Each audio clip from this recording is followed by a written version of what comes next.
RSS संघटनेच्या मानहानी प्रकरणी भिवंडी न्यायालयात दाखल याचिकेच्या सुनावणीसाठी लोकसभा विरोधी पक्षनेते राहुल गांधी शनिवारी 21 फेब्रुवारी रोजी भिवंडी न्यायालयात हजर होणार असल्याची माहिती त्यांचे वकील ॲडव्होकेट नारायण अय्यर यांनी दिली आहे. 2014च्या सार्वत्रिक निवडणुकीदरम्यान भिवंडी तालुक्यातील सोनाळे येथे आयोजित प्रचार सभेत राहुल गांधी यांनी महात्मा गांधी यांच्या हत्येमागे RSSचा हात असल्याचं विधान केलं होतं. त्याविरोधात RSSचे पदाधिकारी राजेश कुंटे यांनी संघटनेची बदनामी झाल्याचा आरोप करत भिवंडी न्यायालयात फिर्याद दाखल केली होती. या प्रकरणात राहुल गांधी यांचे जामीनदार असलेले माजी केंद्रीय मंत्री शिवराज पाटील चाकूरकर यांचे निधन झाल्यानं न्यायालयात नवीन जामीनदार सादर करण्यात येणार आहेत.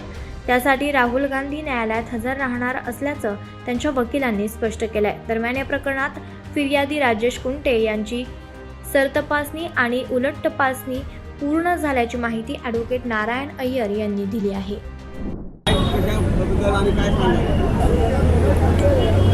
सदरची प्रायव्हेट कंप्लेंट डिफेमेशनची आहे, मानहानीचं आहे. आणि आज जे मॅटर आहे हिअरिंगसाठी आहे, उलट तपासणीसाठी आहे. अशोक सायकर जे चौकशी अधिकारी आहेत त्यांची आज उलट तपासणी होणार होती, परंतु नुकतेच आपल्या सर्वांना माहिती असेल माननीय शिवराज पाटील चाकूरकर साहेब यांचं देहांत झालं आणि त्यामुळे भारतीय नागरिक सुरक्षा संहितेनुसार फौजदारी केसमध्ये नवीन जामीन देणं बंधनकारक आहे. आणि त्यामुळे आज भिवंडी न्यायालयामध्ये राहुलजींसाठी महाराष्ट्र प्रदेश काँग्रेस कमिटीचे जे प्रेसिडेंट आहेत हर्षवर्धन सकपाळजी, आज त्यांची आम्ही बेल पेपर्स कोर्टामध्ये लावत आहोत. सदरची केस ही जरी 2014ची असली तरी आपलं भिवंडी न्यायालय चे जे जज आहेत, कोर्सेस आहेत, हे जलद गतीने सदरची केस चालवित आहेत.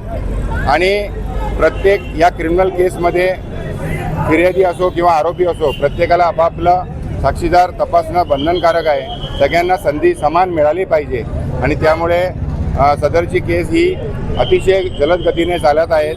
सर्वोच्च न्यायालयाचे निर्देश आहेत की MP MLAच्या केसेस लवकरात लवकर चालले पाहिजे आणि त्या निर्देशानुसार आपले भिवंडी न्यायालयाचे न्यायाधीश सदरची केस जलद गतीने चालवित आहेत. आम्हाला सदर केसमध्ये न्याय मिळेल आम्हाला अशी आशा आहे आणि आम्हाला विश्वास आहे की हा केसचं सत्य सगळ्या जगासमोर येईल आणि आम्हाला भारतीय न्यायव्यवस्थेवर पूर्ण विश्वास आहे.